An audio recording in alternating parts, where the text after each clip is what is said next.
Well, welcome everyone to the Umana Yana podcast for episode 13. And today I'm joined by a very special guest, someone who I think now, other than family, I might know you the longest. I think Safir and I we have a relationship that I think is now at the 20 plus year mark. So that is, wow. I mean, that in itself, I think we're dating ourselves a little bit, but wow. Safir, man, thank you so much for joining me today, bro. Thanks, Josh. Really happy to be here. And yeah, I think you're right. I mean, we've definitely known each other for more than 20 years, and time flies when you're having fun. It definitely does, man. One thing that I like to do is, I see how some podcasts they run through a whole laundry list of accomplishments of the guest and things like that. And I'm like, you know what? That laundry list is kind of never ending for you. I mean, everything is so far impressive, but I would love to flip it over to you to introduce yourself as you see fit and feel most aligned with and at the present moment, man. Yeah, happy to. And thanks for the kind words there. So, I'm really happy to be here. My name is Safir, and uh, there's really a few things that I think are really important about how I view myself in the world and kind of my identity and what really defines me. I mean, I'm Canadian. I grew up in Toronto, but what's really interesting is that I feel like I'm a product of my cultural identity, and it's really shaped everything from my personal and professional accolades. Largely because of the fact that I was born in Toronto, which is, of course, a super multicultural city. But my parents were born in Africa. So my parents were born in the Democratic Republic of Congo. Mm. And my grandparents were born in Africa as well, in Kenya and Tanzania. But originally, my ancestry is Indian, except my family has been out of India for over 100 years. Wow. So what that has done is it's created a very confusing narrative, for one. But two is, I feel like I have many different layers to my identity, and it did really cause me a lot of confusion growing up. And so, I remember in school, everyone would be like, "Oh, I'm Korean, I'm Italian, I'm Iranian." I'm genuinely confused.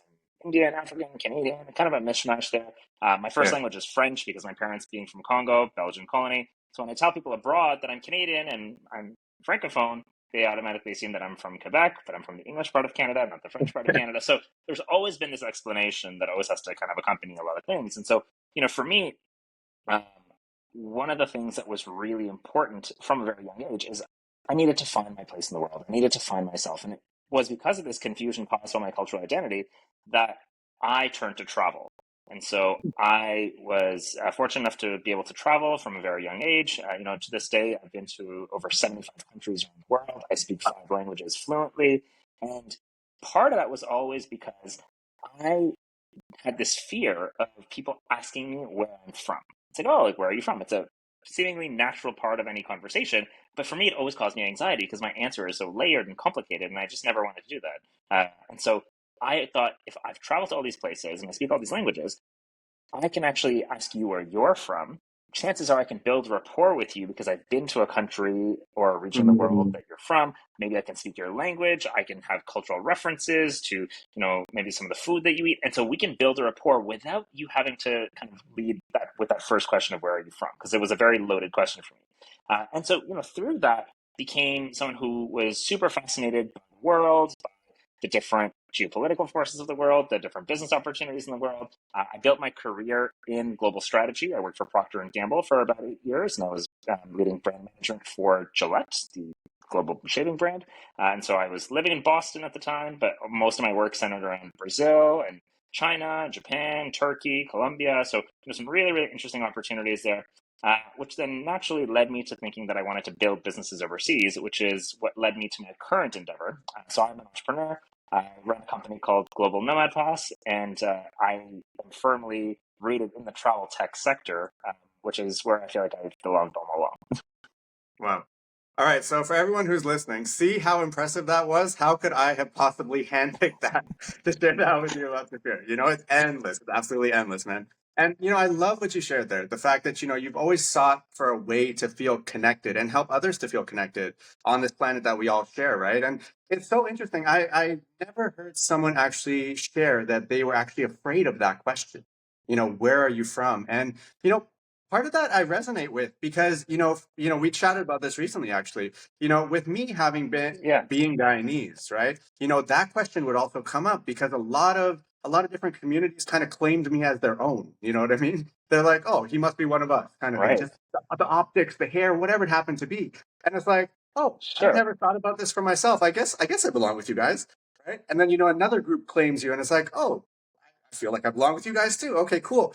And I remember, Exactly. back and dating us again, Blockbuster when that was around, and we would walk there on a Yeah. Friday Yeah. night, right, to rent a movie.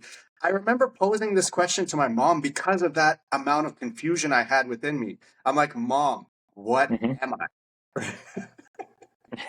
you know, and it's just such an Yeah. interesting thing, and to like be able to sort through that, especially in like a container that's like Toronto. You know what I mean? Like, Exactly. Exactly. You would think that in a city like Toronto, where there is so much multiculturalism, uh, the tolerance for diversity is as high as it is, that I wouldn't have felt those emotions of confusion. And part of that, I think, is just identity is so core to how we see ourselves in our families, in our social groups, in our professional settings. And so you have to be very comfortable with your identity. And I think your identity, it evolves over time. I mean, we take on different roles, whether it's the role of a husband, the role of a father, the role of a CEO, whatever it is. But some of these elements of your identity actually are constant from day one, and they don't really evolve. Your understanding of them evolves. And so for yeah. me, I think that's what it was really caused by. Is like I didn't have a good understanding of my cultural identity, and it prevented me from being able to be my true, authentic self. When maybe I unlocked that after I was able to make sense of my identity and actually not be afraid of these questions or in certain conversations, but you wear it with pride because I could answer questions with knowledge and to feel a sense of connection as to where I come from and why the answer is as complicated as it is. But Mhm. when you're young, some of these situations are just foreign to you, so you don't know any better. Yeah, no, it's so, so true. And like as I like, progress through school and things like that and actually like get into, adulthood and you start to actually ask yourself those tougher questions because it's just, you don't have so much fluff just crowding your brain, right? It's like, wow, that's Right, actually right. there's so much locked in here, even with how I responded to the thought of a question, right? Around like what within me I need to like reconcile essentially, right? And Absolutely. I want to be super vulnerable, because I think that other people might be able to relate to this. When we were in junior Hmm. high together, right? Everyone Hmm. talked about Yeah, Safir, right? And you were claiming like every award, bro. You were like you were the man. You know what I mean? And I think like to me at least, even thinking back, I'm like, yo, to me, we kind of could have looked like brothers. We could have passed for brothers, right? Similar height, both totally. high achievers, all these kind of things. And so it's like, Yeah. I don't want to live in Safir's shadow. You know what I mean? But it's like what I took as intimidation back then, now an older version of me would actually take as inspiration. You know what I mean? And I feel like so much of that grapple that we do with identity, right? We play it out and it's Hmm. it's often external, of course, right? But it's really an internal battle. It's like you look like me and for whatever reason I don't feel accepted, so I'm not going to give you the best kind of energy. You know what I mean? Like it's a very interesting thing that It's happens there. it's so true. I mean, uh, there are countless examples where uh, I can point to just in terms of my life and different career situations or what others have told me. And thanks for sharing that. I appreciate the vulnerability, and I felt the same way actually.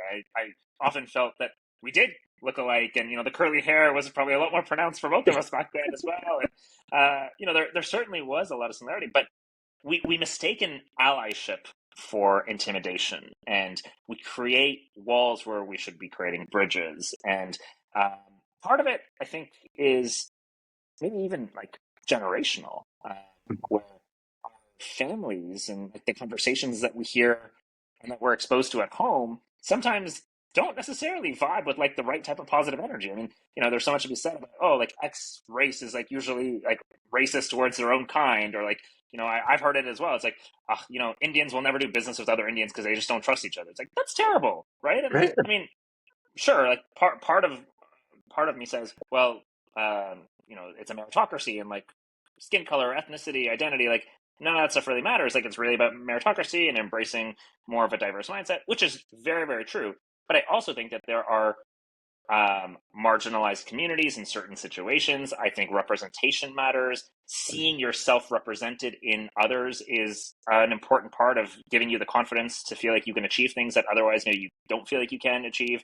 I think there's a lot of systemic privilege. I think that there's a lot of historical precedent that kind of makes us feel like we're not good enough in certain ways or in certain contexts. And so allyship is important. Representation is important. But again, you're not taught this stuff, right? You kind of have to figure it out and learn it, and it's really through learned experience that we come to this level of maturity and wisdom to have these conversations. Because otherwise, it's not really something that is intuitive to us.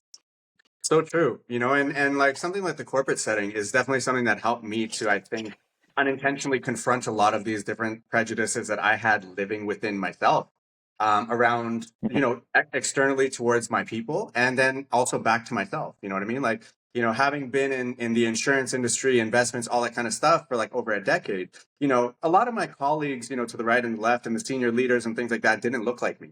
Right. So I often found Right. myself in this pressure cooker situation.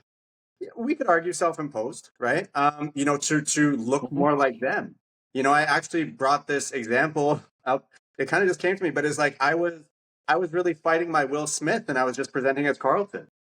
You know what I mean? Like it's just Yeah. like I found myself with the okay, even though it's casual Friday, I'm still gonna go with my long sleeve dress shirt and my tie. I won't wear a jacket because it's casual Friday, but it's like that, and it's like okay, make sure your hair is put some product in your hair. Don't look unruly. Make sure Yeah. Yeah. certain menu items aren't okay for you to take to work and heat up. Like all these different things kind of play in, and I'm curious how that's played out Exactly. for you because if we just hear some of the names that you've tossed up for who you've aligned yourself with over time, those are kind of really Yeah. big cocoons of people. So I'm so curious how that played out for you, man. The corporate setting you mentioned, I can certainly relate to that as well. I think for me, what was really interesting is when well, actually, even before the corporate setting, when I was in business school, so I went to University of Western Ontario, the IB Business School, and majority of the people in my class came from relatively affluent families. Um, Maybe they had even parents who were former alumni of the school, and so there was definitely a certain level of comfort, fleekiness, if you will, as well, Mm. that they felt like they belonged there. I oftentimes didn't feel like I belonged there. I was the first person in my family to go to university. I didn't come from the same socioeconomic background as any of my peers, really. And so I was very happy to be there, but a lot of times I was made to feel like I should be grateful to be there. Mm. Right? And so there is a nuance there for sure. And then, of course, when it came time to switch from academic mode to career mode, uh, recruiting is a game of relationships, right? And it's a game of relationships and marriage, but relationships play an important part of that. And so Yeah. how do you build relationships? Networking. Well, you're not taught to network. You have to, I mean, maybe there is a little bit of like some guidelines here and there, but like you gotta have to build your own networking style. And this was something that I struggled with initially, Mm. because it's like you don't want to be too loud. You don't want to bring attention to yourself for the wrong reasons. It's better to blend in. Well, you know what? You know who doesn't finish first? The guy who blends in, right? Like Mm. the guy who Yeah. blends in doesn't stand out for the right reasons or the wrong reasons, but like Right. you're not memorable. So in a networking event, nobody knows you went, right? Like that's not the right strategy actually. So I struggled with recruiting prospects, whereas I'd look around and like a lot of my peers who were, like I said, these are the belongers, right? The ones who felt like they knew the game. They knew exactly what they were doing. They knew who to talk to, how to stand out for all the right ways, and it was something that I learned that I needed to take some pointers on because it wasn't something that was intuitive to me, and I really had to kind of build my way through that. But then I joined the workforce. I joined Procter and Gamble in Toronto. I worked in brand management, and I think what was really helpful there is I actually did see a lot of people in senior positions who came from similar backgrounds as me, who looked like me. Talking about representation matters. Oh, it definitely matters. It gave Yeah. me hope that like this is possible. Like I can be a vice president. I can be a C-suite executive at this company because this company has a meritocracy based approach to promotions and to rewarding talent. And I can have mentors, which were an incredibly important part of my development and my training to feel like I had people who were willing to give me their sense of wisdom and to share their insights with me on how I can improve. And mentorship is always a two-way street. And I've been a mentee and I've been a mentor, and I continue to kind of rely on that relationship with many individuals over several years on both sides. And it really is a two-way street. You've got to make sure that the effort that one side is putting in is reciprocated on the other. And I think, again, for me, it was important to feel like if I had mentors, I was willing to pick their brain. I was willing to be a good mentee, right? And you have to learn how do you be a good mentee. And I think that was a big part of my overall development, and ultimately what led to my professional accolades, because I took initiative to be someone who sought out the right the right mentors and to seek that development. No one's going to take control of your career. You got to be in the driver's seat. But again, even just me saying these words, Josh, and like me embracing that mindset, it doesn't come naturally. It doesn't, right? At least I was never taught that like you got to be in the driver's seat of your own career. Yeah. None of my family members, my parents, they wouldn't have said that. They Right. were immigrants who came to Canada and did whatever they could to make ends meet and to put, my sister and I through school and to be able to provide for the family, like many other immigrant stories. And so Yeah. that ability to, be in the driver's seat of your career and to take charge, like that's main character energy that oftentimes actually was not where our parents came from. Our parents didn't come from main character energy in many ways. And so we had to learn that. Yeah, no, 100%. And I really resonate with a lot of what you're saying there, man. And, I think it ties into something that I hear a lot from the Caribbean community, especially. You shared this idea of, people just communicating, oh, you should just be grateful that you're in this spot, right? It's not that you deserve to be Yeah. there or anything like that, And I think that Mm-hmm. it's so true, right? Like that bleeds into so many things, like how we view our peers, how we even operate within that trying to progress, right? Like we're fighting against ourselves ultimately, Exactly. right? And until we come to that realization, Absolutely. it's like we got to jump in there and save ourselves. And something that I don't know if it just emerged when we were going to school together, right? But I remember DECA, Mm-hmm. right? And DECA seemed Mm-hmm. to be Mm-hmm. this thing that gave these everybody like such an edge when it came to business and just life generally. So I'm curious, do you recall back then, or even in say in the corporate settings you've been in, have there been intentional efforts Yeah. to actually do some of that? Hey, this is networking 101. This is kind of, one of the things you'll need to do that's not in a textbook. Like, was any of that present? A little bit. I mean, I was very involved in DECA through the school years, and very formative experience to give us those leadership skills and to kind of sharpen the business acumen for sure.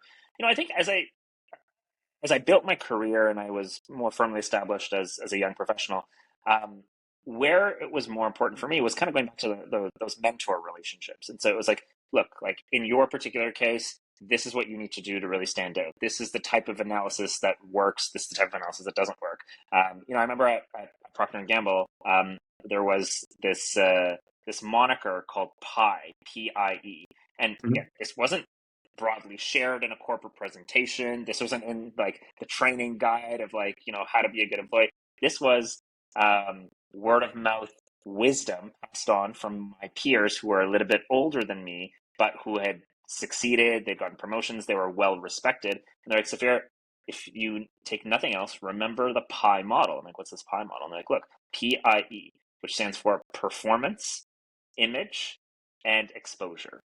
Mm. And so they said, you've got to be a great performer, do your job, like crush your targets, do whatever you got to do to make sure that like, you're delivering on your work plan. Great. But that's not enough to get ahead. You've Right. got to make sure that you have the right image. So everything from how you conduct yourself in meetings, you were talking about attire, like dress to impress all the time, right?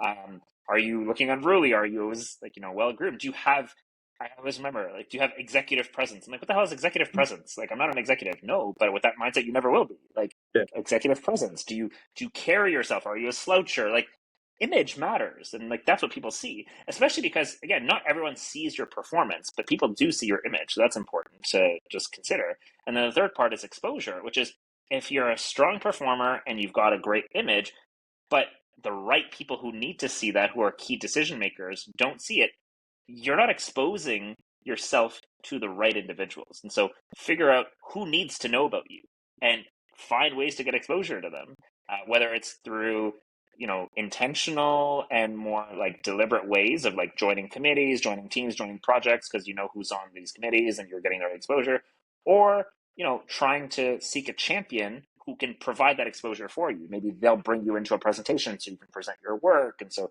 you can kind of show up in the way that you want to show up. But that model really did help shape a lot of my thinking on how I should track professional achievement in a more Hmm. deliberate way. And I would have never known it if it wasn't for people who are mentoring me to be able to share that with me. Well, just another reason to love pie, I guess. Exactly.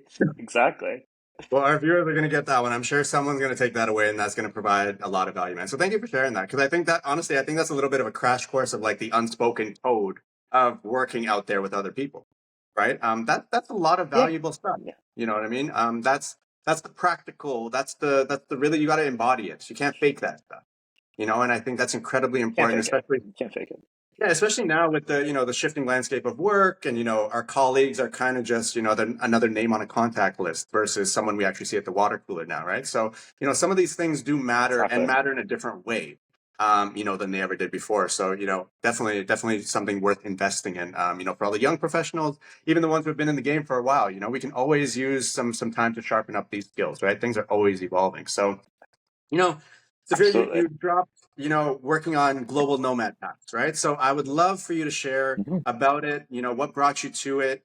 And, it really resonates with me, especially at this point in my life, because for the last year, we've been traveling ourselves. So we consider ourselves to be Mhm. nomad. And, to have come across and support what it is that you're doing, it's so tremendous. And I think if I had seen it earlier or anything like that, I think I would have made this jump with confidence sooner. Awesome. Awesome. Well, I'm glad to hear that.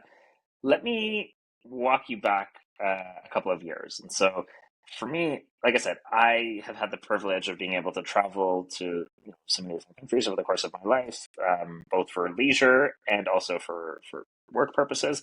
But one of the things that's really interesting is I developed a certain attitude during my travels that I felt you could say it was an arrogant attitude for sure. And it was that I felt I'd go to a particular destination and I would be contributing to their local economy because of the fact that I'm coming to your country, I'm spending money on food, drinks, hotels, whatever it is. And so, you know what? The, the tourist or the traveler in this case is the one who's in power, not the destination. The destination is the beneficiary of my economic contributions. And therefore, you should be grateful that I chose to come here because, you know what, as a traveler, I have options. I can go anywhere, but I'm coming to your country, so I should, and I'm spending money in your country, so, you should be thankful for that.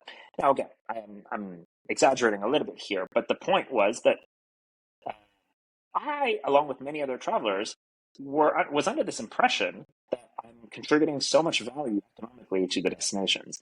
And then a couple of years ago, I was called out on that in a conversation. And someone's like, well, I mean, how much value are you actually bringing to the destination? Do you know? And it wasn't an aggressive question. It was a question of this conversation. And if there's one thing that you'll learn about me is that I hate answering questions when I don't know the answer. I think a lot of us we're flustered, we're on the hot seat, Yeah. and so there's two things you can do. One is you can lie and bullshit your way through that, or you can take the honest approach, which is saying, you know what, that's a good point. I actually don't know the answer to that, but like, let me go find out.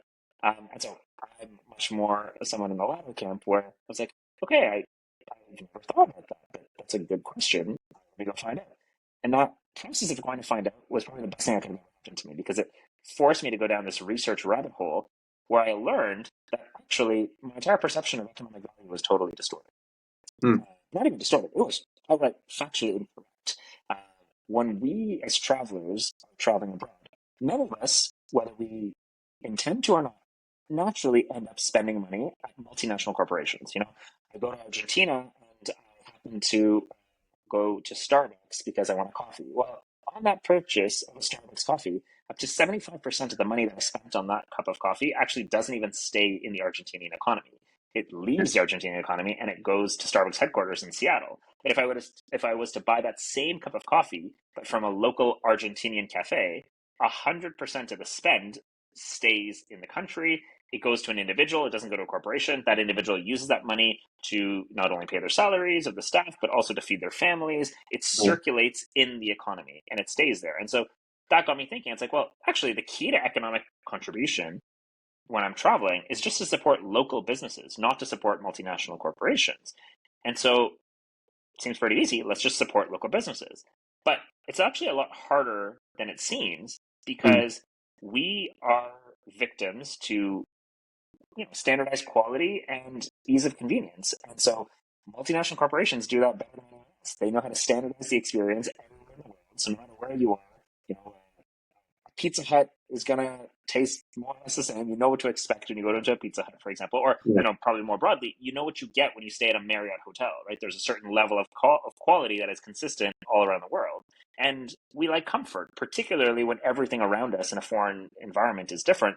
We do seek familiarity; it's human nature, and so we're going to default to quality, which oftentimes means we default to some of these multinationals.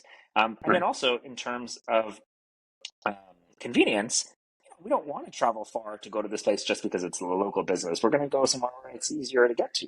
And so what we did is, for me, I kind of set out on this mission and I said, I want to make it as easy as possible for all travelers to support local businesses because that is the only way that they can make sure that they are spending money that is going to stay in the local economy. And at Right. a macro level, that's how we're going to ensure collectively that travel is a force for good. And I think we all Mhm. want travel to be a force for good, but we've never had this particular conversation on a large enough platform where enough awareness is brought to the issue. And so that's really something that's important to me is I want to make people aware of the fact that, look, if we support local businesses, we can ensure that our dollars stay in the local economy. Why wouldn't we want that? Then we can say with confidence what I thought I was saying all along is like, yeah, when we travel, we're actually benefiting the local economy.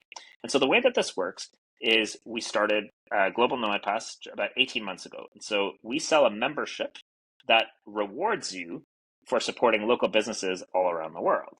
You buy the membership on globalnomadpass.com. It costs $79.99 for a whole year. And the membership takes the form of a wallet pass. So you just add it to your Apple Wallet or Google Wallet, just like you would add a boarding pass. And so then you've got this digital membership on your phone, and then you can go on our website and see the different cities where we operate. So we're currently live in 25 cities around the world, across Latin America, Europe, Asia. We're expanding into Africa pretty soon as well.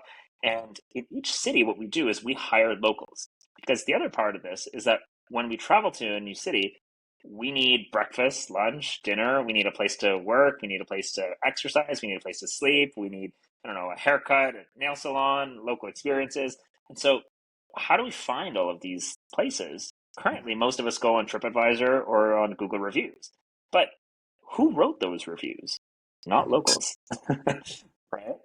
Tourists. And so then you're like, oh, I went to this place because Google told me it was 5-star rating and it had really good reviews. But like, it ended up just being like this big tourist trap. It's like, well, yeah, because tourists told you that it was great, but locals never go there. Locals have all of their recommendations and all of their local insights that's based on firsthand experiences, but it's all up here. Locals don't write reviews. And so, how do you tap into that knowledge base? You got to ask locals. But it's a hard thing to do at scale. And so what we do is, like I said, in each destination, we hire a team of locals and we tell them, look, we want you to curate your favorite cafes, restaurants, bars, co-working spaces, fitness studios, accommodations, barbershops, salons, spas, local experiences, places that you actually go to and that you can vouch for. They have to be hidden gems. And these are all local businesses. And so they've put their curated list together for each of the cities that they represent. And then we go one step further is we actually build a relationship with each of the business owners of these places. And so the cafe owners, the restaurant owners, and we're like, look, you're a hidden gem. You're a local business. We love what you're doing. The locals here, our representatives, love coming here. We want more travelers to discover you and to bring you more foot traffic. And so what we're going to do is we're going to be your marketing partner totally for free. So we're going to promote you on our Instagram posts. We're going to write blog articles about you. So if someone searches, best barbershop in Buenos Aires, maybe one of our articles will show up, and that'll help you with discovery and SEO because probably isn't something that you're investing in today. I run a podcast on YouTube, so come on my show and tell the world your story. Why did you open up this business? We send targeted emails to our members, and so you can be sitting there, get an email from us, and be like, hey, like when you're in Chiang Mai, go check out this amazing cafe. It's run by this single mother, and she roasts her own coffee. This is her story. Like, yeah, like, if I read that, why would I not go here? Why would I ever go to Starbucks, right? And so Yeah. it's really about awareness and discovery. And in exchange, all we ask these local business owners is whenever any one of our Global Nomad Pass members comes to the establishment, they just show their phone and they show their Global Nomad Pass membership before they pay, and they get an instant discount off their bill, anywhere from 10 to 50% off their bill, just like that. And so it provides an opportunity for our travelers to discover a place they would have never found otherwise. It allows them to save money on their trip. And it makes it really easy for them to support local businesses. Whereas for the local businesses, they're getting customers that otherwise would have never come there because they wouldn't have known about them if it wasn't for a Global Nomad Pass. Yeah, I mean, it sounds like the ultimate win-win. One of the presentations that I actually saw you do for Global Nomad Pass, you had a breakdown of some of the math. And it really resonated with me because I know sometimes, numbers come up on the screen. And it's like, oh my God, numbers, I hate numbers. But it's like, you know what, that actually really clearly painted the picture. And, you talked about I believe it was the economic multipliers of, say, I go visit somewhere for like a week Yes. and I buy one cup of coffee Yes. versus if I'm a nomad and I'm actually there Right. for, say, 31 days. So, that really moved me quite a bit. Is it possible for you to sort of recap a little bit of that for everyone who's listening, just so they can kind of understand the numbers, even from a business perspective of why this is such a great thing for them to be, affiliated with? Absolutely. I think so. Where this math that Josh is referencing comes into play is when we compare the uh, the traveler segments and why Global Nomad Pass has been particularly attractive amongst long stay travelers. And so digital nomads, remote workers in particular, they're not going to a particular destination for a 4 or 5 day trip like an average tourist would, right? So the average tourist spends no more than 5 days in a given city, and so maybe they're doing multiple cities as part of a larger Europe trip or Asia trip, but generally speaking, they're not spending more than 5 days in a particular city. And in those days, they've got jam-packed agendas, and I think we can all resonate with this. Like we've all been on these vacations, which are great, but they're busy, they're active. You're doing a lot of sightseeing, and like you want to pack in as much as possible. And so, let's say you go to a restaurant and you have an amazing time, and the average cost of a meal there, let's say, is $25. Okay, great, but how likely is it, even if you had the best possible experience? How likely is it that you're going to go back to that same restaurant during your 5 day stint in that city? Probably unlikely because you want to try a lot of other places. Maybe you've got another schedule, another busy day. So like schedule wise, it doesn't even align with it. Logistically, it's on the other part of town where you're going to be, whatever it is. But even if you were to go back, at most, you're probably going to go back maybe one more time. And so that restaurant is going to get about $50 of value from you by way of you going back for a return visit. But what's interesting is longer stay travelers, like I said, digital nomads, remote workers, they travel differently. They don't spend 5 days in a city, right? On average, they're spending at least 35 days in a city, if not more, based on some of the data that we have. And so, even if we just simplify it here, if you go to that same restaurant, it's a good restaurant. We can all agree you had a high quality experience. You had the same meal. You also spent $25, but you really enjoyed yourself to the point where now you want to go back. Maybe you'll go back every week, right? And so just that alone, every week, you're there for 30 days. You're there for a month. I mean, that's already 4 visits that they're getting out of you. And every time you go, you're spending $25. So right away, the value that you're bringing there is double, right? That's $100 of value, which is double what the tourist brought in. But what Josh was mentioning is this notion of the economic multiplier, particularly amongst this traveler segment, nomads, remote workers. They are very, very tight knit community members, and so they share a lot of recommendations, and word of mouth is very, very strong, stronger than it is amongst disparate tourist segments, because tourists, usually you're traveling with your friends, your family, and then it's um, the reviews that I mentioned earlier, where it's a bunch of other tourists who are essentially strangers to you, whose recommendations you have to blindly trust. But that's not the case with nomads. Nomads don't have strangers as part of their community. They have individuals who they have a first degree relationship with, right? Maybe it's in a co-working space that they're actually seeing one another. Maybe they're having social events together. Maybe it's in a co-living environment where they're actually, living in the same space. And so there's conversations that are naturally happening. And, if Josh tells me, hey, Safir, you've got to go check out this amazing place.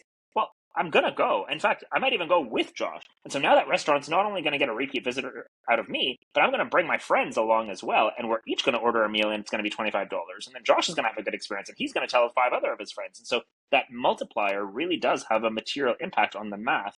And so the reason why this is important is that many, many, many businesses will say, yes, we target tourists, right? It's not a foreign concept for whether it's a hotel, a restaurant, a cafe. I mean, it's a well-known fact that like tourists make up a portion of your customer base. It's usually a combination of tourists and locals. But it's not as binary because there is an opportunity to target another segment altogether, which are long stay travelers. And the math there is significantly more attractive. And Global Nomad Mhm. Pass facilitates that, but it's an awareness challenge, right? And like, how do we bring more businesses to even understand who these individuals are and why it can really be advantageous for them to bring them in? Purely from an economic sense, but there's other non-economic benefits as well. Is that there's a cultural curiosity. They go deeper. They really try to support local businesses. They try to integrate with a lot of the ways of life of locals. Many of them learn local languages. I'm sure you can identify with this as well. There's a sense of wanting to belong and wanting to integrate that I think with tourists you actually just don't get. You're right. I hear that. And, I even saw a commercial recently where they talked about how vacations, they've just turned into checklists now. People aren't even fully present in what they do, right? So to scope these things out, yes, it often does, as I've seen it too, become a matter of convenience versus, oh, let me go and support this, local family who's been here for 70 years with their restaurant, right? And, the storytelling part, I think, is especially important, nowadays, right? I find that more people are really voting Mm-hmm. with their dollar, and I hear you echo this sentiment in your presentations as well, right? We want to know Yeah. what happens to this $5 after I hand it to you. What is the actual breakdown, Yeah. right? And because a lot of us have Exactly. probably seen a lot of our favorite familiar places we've grown up seeing around the corner close down, and it's like, well, what happened here, right? And it's happening everywhere. So Exactly. I think the storytelling is so deep, right? And I think you provide this opportunity for them to feel seen in such a unique way that they've probably been like, my goodness, this is prayers answered. Because we're both, Thank you. yeah, we're both entrepreneurs, right? And we know what it's like to have kind of an endless list of bills and things you got to cover. And it's like, who necessarily has a marketing budget, right? So for you guys to really be so mindful and intentional with how you do this, like this is like a one-stop shop. We're going to help you. We're going to save you money. We're going to help you make money. We're going to market you. And we're here to spotlight you. You know what I mean? It's like they seem like such curated one-on-one, I'm here for you. Let's make you excellent type of initiatives, man. And this is such a beautiful thing to see in the world.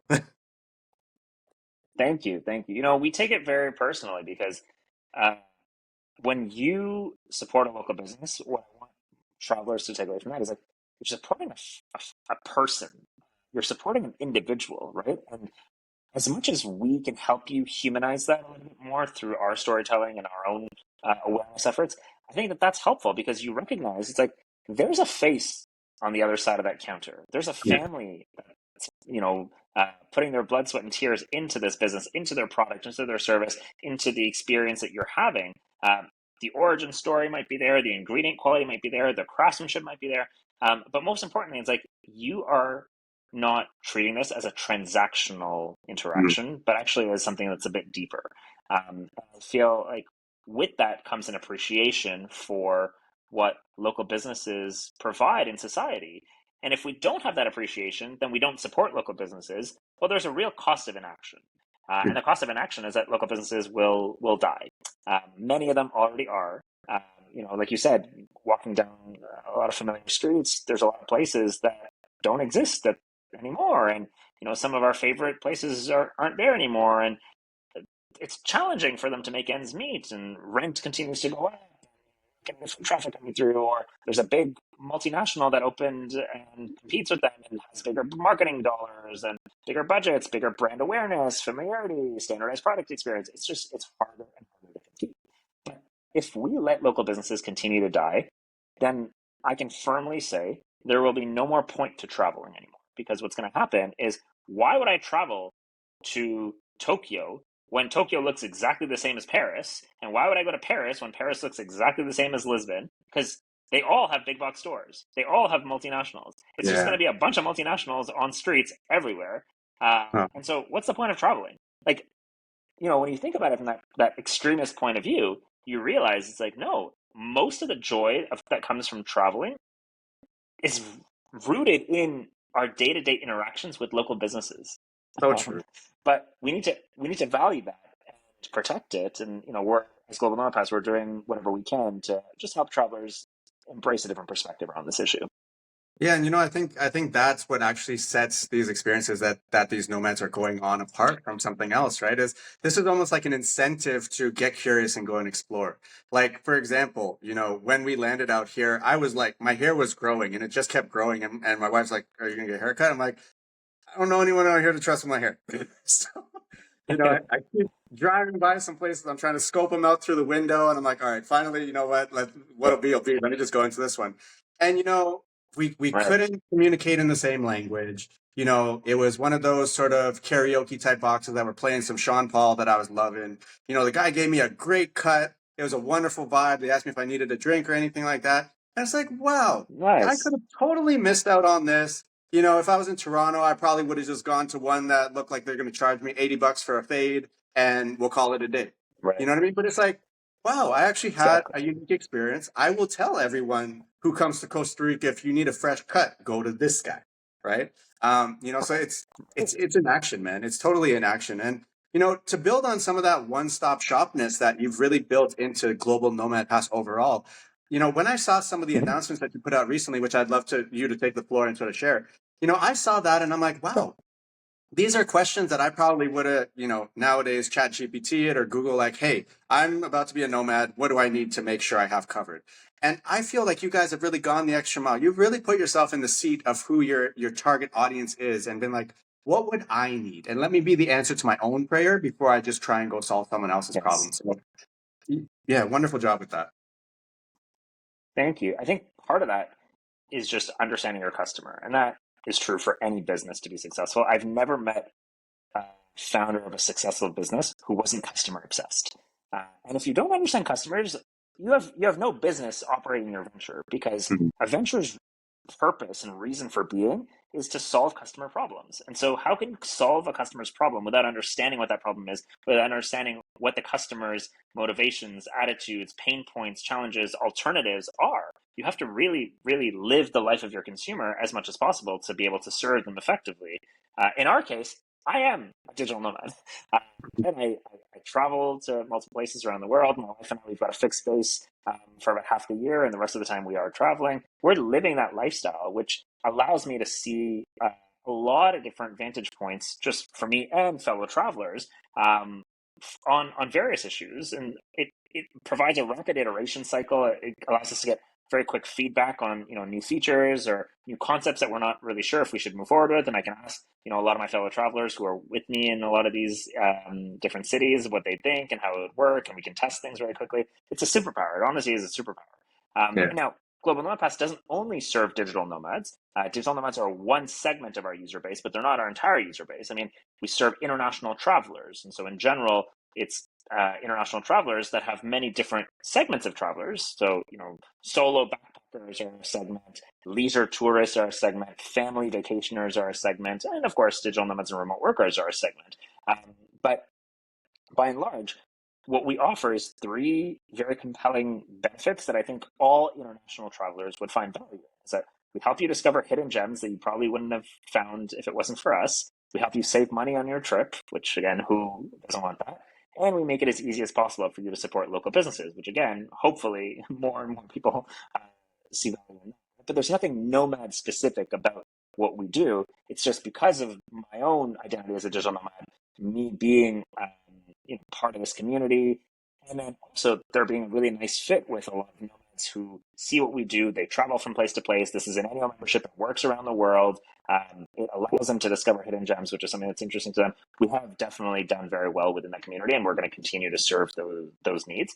But again, it all just comes down to being customer obsessed. And like I said, I've never met a founder of a successful business who wasn't customer obsessed, and I genuinely feel like I am, and that's what's allowed us to be successful, but also to just get the validation that we need. I mean, sometimes validation and success can be confused for being one and the Mhm. same, and I actually don't think that they're the same. You can be economically successful without having validated that you're really solving a problem. Maybe you're solving a different problem that you didn't even really seek out to solve in the first place. Just because money is coming through doesn't necessarily mean uh, Yeah. you're solving the problem that you sought out. And then it also works in reverse. You could be solving the problem but not be making money, right? And so validation and success, I think, are two sides of a similar coin, but not necessarily the same. But they're both really important for you to feel like you can build a long-term business.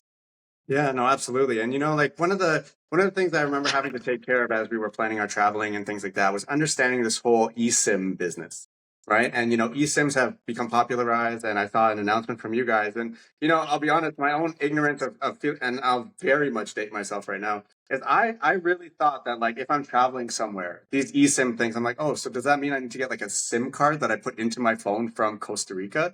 And I actually got to the point where I'm Yeah, like, I actually don't want to travel because I don't want to go through the headache of having to figure out this thing with my phone. So for you guys to of have course. that's a partnership that I saw that came through. And could you just share a little bit about that, Yes. man, and how you see that as adding value to the Nomad experience and taking something else off their plate? Absolutely. So, uh, in addition to the local deals that you get with your Global Nomad Pass membership, where in any of our 25 cities you can go to the local businesses, show your pass, and that's a physical interaction. You're actually in those cities. But we also, like you said, we're looking at the entire travel experience and how we can make different parts of that experience better through our membership. And so one of them is exactly this point around eSIMs. We know that, like anyone in today's day and age, your phone data is a lifeline for you everywhere you go. Everything from being able to, open up Google Maps when you're navigating the streets, to calling an Uber when you leave the airport, to using WhatsApp to message your family and friends. I mean, it's a necessity. You can't just rely on Wi-Fi all the time. You actually do need to have some data connectivity. And the old model was what you were mentioning, Josh, is like you go to a local kiosk and you get a physical SIM and you insert it into your phone.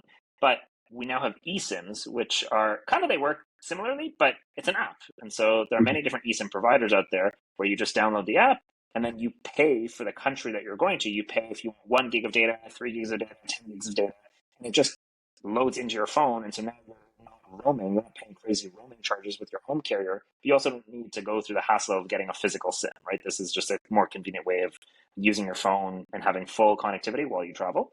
And so what we've done at Global Nomad Pass is that we've offered a whole members portal. So if you go on globalnomadpass.com, you'll see one of the menu bar items at the top there is the GNP members portal, which means every Global Nomad Pass member gets access to this portal where once they log in with their email address to prove that they are in fact part of our community, they unlock a whole portal of exclusive offers Mm, from various non-local businesses that we've partnered with. So these are usually international businesses that are digital in nature that provide an exclusive discount to Global Nomad Pass members. And so the one that you're referencing in our announcement was our partnership with Airalo. So Airalo is the largest eSIM brand in the world. I think they've got close to about 20 million users, and they have connectivity with their eSIM solution in over 200 countries.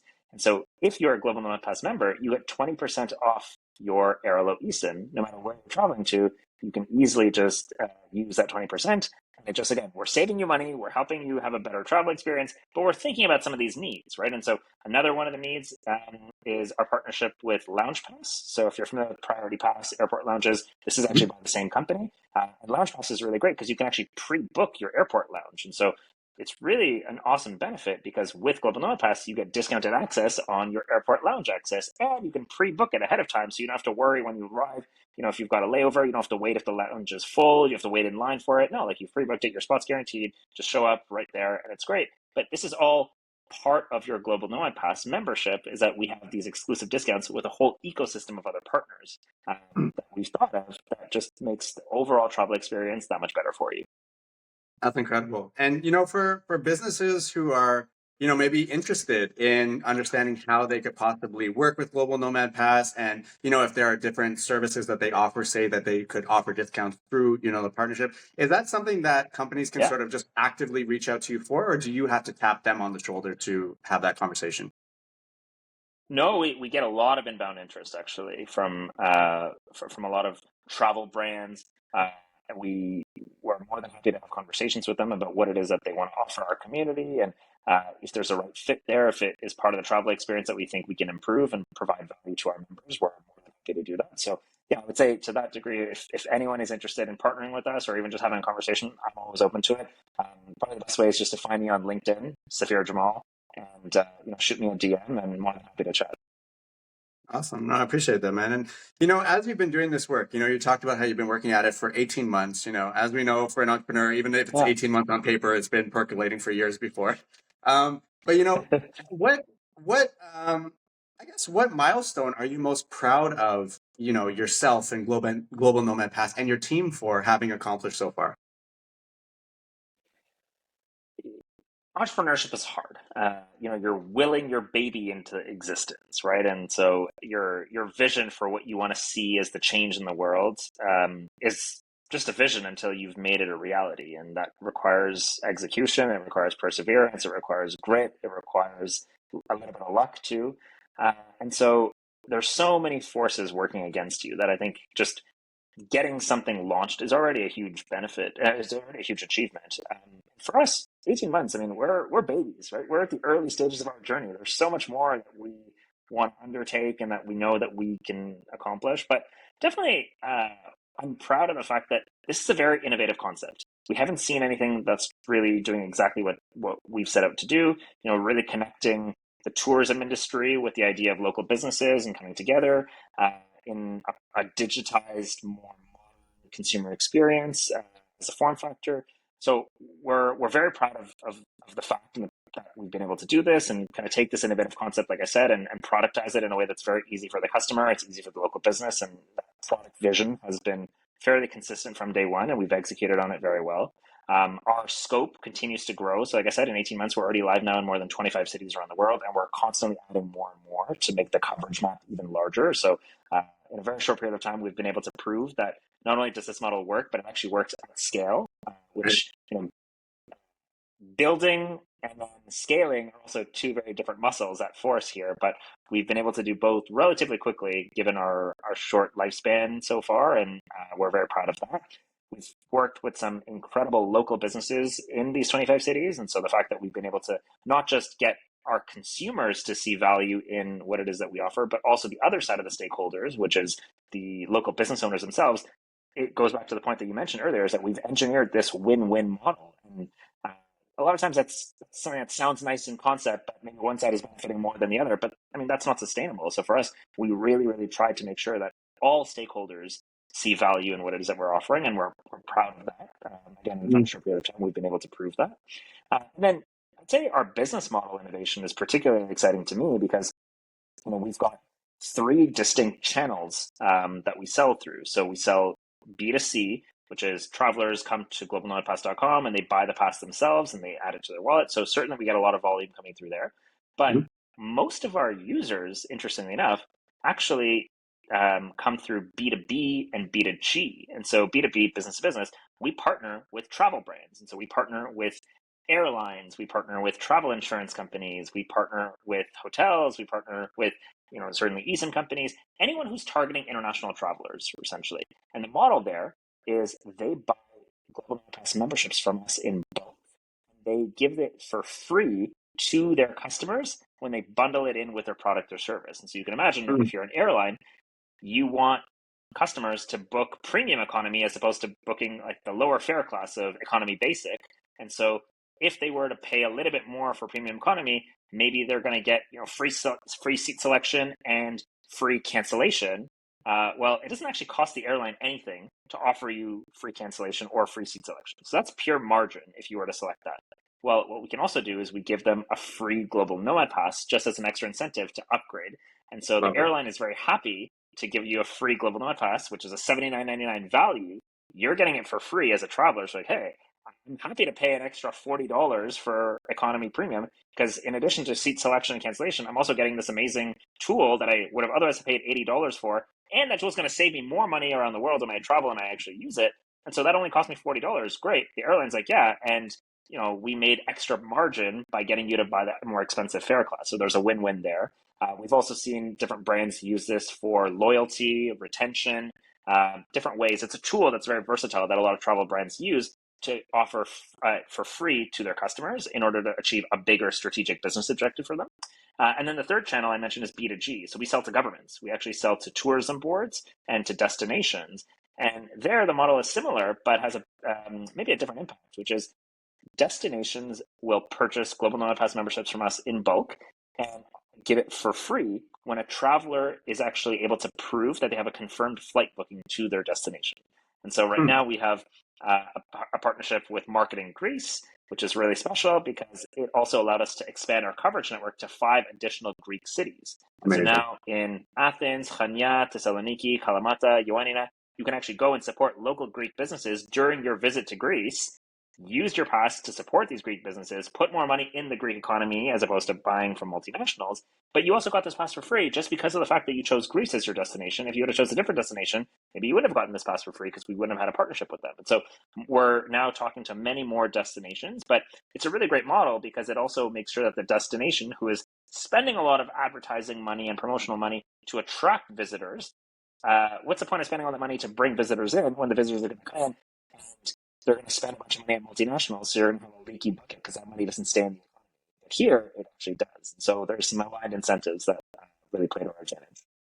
Absolutely incredible, man. I think this whole episode has been a crash course in how to succeed in business in 2025, which is through creating very intentional win-win solutions for everyone involved.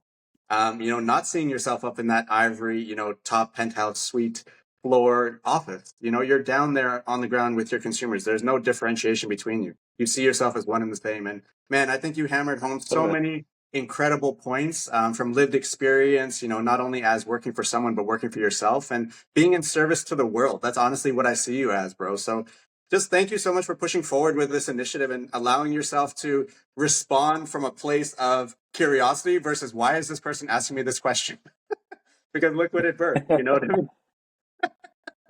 No, I'm always happy to chat, Josh. I mean, obviously, you and I go back a long time, and I love your journey and everything you've been able to accomplish as well. I think that we probably need a whole separate episode where we turn the tables and I'm the one Absolutely. asking you questions there because your journey's definitely went to spotlight. But more than happy to share any insights I can. More than happy to be helpful. Like I said, if anyone ever wants to chat, hit me up on LinkedIn. Always happy to have a conversation. And yeah, thanks so much for having me on the show.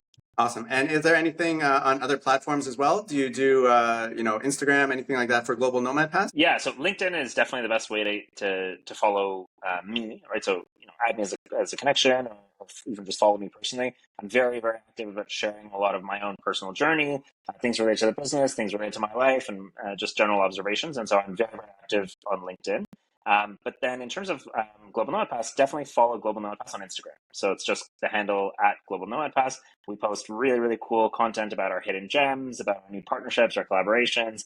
And yeah, definitely some really engaging travel content, but maybe a little bit different than some of the more wanderlust-inducing travel content that you might see out there that I think is relatively generic and commoditized. I think our approach here is much more rooted in the individuals behind the local businesses that we're actually helping and partnering with. So yeah, would love all the support from the community. Absolutely. Well, love it, man. Well, once again, Safir, thank you so much for your time today, man. Thank you to everyone who tuned in for this conversation.